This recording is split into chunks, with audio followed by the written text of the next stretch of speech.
आत्महित के आकांक्षियों को करणीय पहला पुरुषार्थ यह मैं हूँ ऐसा अनुभवन करना। संसार के संकटों की कोई सीमा नहीं होती, मगर पर्याय का लोभी प्रत्येक संकट को मानता है कि यह बेहद संकट है, उससे ज़्यादा कोई संकट नहीं होता। घर में कोई उल्टा सीधा बोले तो लोग यूँ समझते हैं कि हम पर बड़ा संकट है। अरे वह कुछ भी संकट नहीं है, मामूली संकट है। जो हम पर संकट आया वह तो बहुत थोड़ा संकट है, और हम तो ऐसे पाप वाले पुरुष है, जीव है कि इससे कई गुना संकट आना चाहिए था।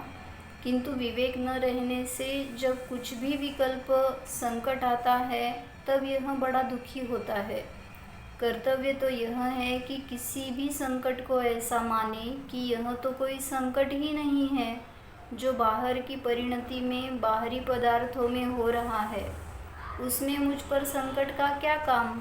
जो कुछ संकट महसूस हो वह ध्यान रखना चाहिए कि यह तो कुछ भी संकट नहीं, यह तो सैंपल नमूना जैसा है। संकट तो इससे कई गुना संसार में बसे हुए हैं, पर थोड़ा भी संकट जो पहाड़ सा दिखता है उसका कारण है पर्याय से प्रेम। अगर स्वरूप में आत्मबुद्धि होती तो इन संकटों को संकट ही नहीं गिनता। बाहरी पदार्थ है, दूसरे जीव है, जैसा उनका भाव है, जैसी उनकी दृष्टि है, उनका उनमें ही काम होता है, उनसे मुझ में कुछ भी काम नहीं होता। संकट किसका नाम है? जन्मे अकेले, मरेंगे अकेले, यहाँ भी हर बात में अकेले। तो इसमें गजब क्या हुआ, संकट क्या हुआ?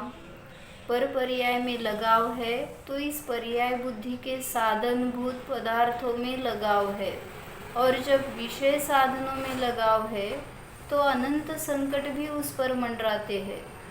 सो संकटों से छुटकारा पाने की भावना हो तो प्रथम पुरुषार्थ यह करे कि पर्याय में आत्मबुद्धि न हो। जैसे कोई बच्चा अपने हाथ में खाने या खेलने की कोई सुंदर चीज़ लिए हो और उस पर कई बच्चे उस चीज़ को छुड़ाने के लिए टूट पड़े हो, तो वह बालक बड़ा दुखी होता फिरता है। यदि वह बालक उस चीज़ को बाहर फेंक दे तो बस वह आक्रमण से बरी हो जाता है। तो ऐसे ही हम पर जो दुखों का आक्रमण लद रहा है उसका कारण यह ही है कि हम अपनी पर्याय में अहम बुद्धि बनाए हुए हैं। सबके अपने अपने संकट के जुदे जुदे विकल्प है। दूसरे का संकट अपने से बड़ा संकट नहीं मालूम होता, बल्कि उसके संकट पर मजाक भी करता है। कैसा अज्ञानी, कैसा मोही। सो भैया, कल्पनाओं के कारण दुखी होता रहता है यह जीव, और यह कल्पनाएं भी नहीं छोड़ता। सो दूसरों के संकट पर हंस सकने वाले तो बहुत लोग हैं, पर खुद पर संकट आए तो उस पर हंसने वाला यह खुद नहीं है, क्योंकि पर्याय बुद्धि है।